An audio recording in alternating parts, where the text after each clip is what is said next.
High কমিশনে ঢুকে জাতির পিতার ছবি নিয়ে অপমান করেছে, এত সাহস কোথা থেকে পায় আমি জিজ্ঞাসা করি।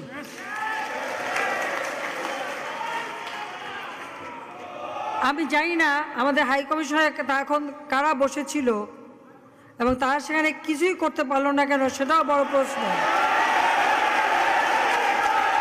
আর আমি আমার প্রবাসী যারা বাঙালি, না আমার প্রবাসী বাঙালিদেরও আমি বলবো যে যারা এই ঘটনাগুলি ঘটিয়েছে তারা চলাফেরা করে না, তাদের দেখেন না।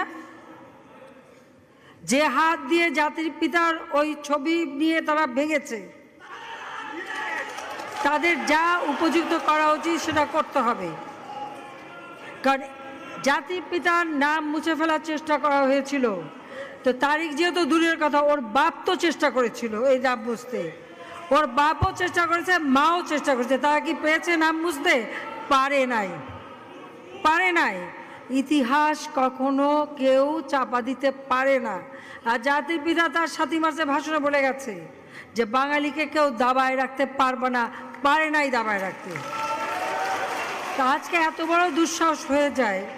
হ্যাঁ, আমি প্রধানমন্ত্রী এসে আমারটা যা করুক ওটা আমি কিছু মনে করি না, কিন্তু যিনি আমাদের জাতির পিতা, যার আইন আছে, সেখানে হাত দেবে এত সাহস কোত্থেকে পেল?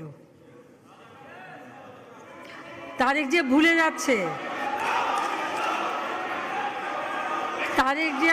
যাচ্ছে যে তার মা দুর্নীতি করে জেলে গেছে, আজকে তার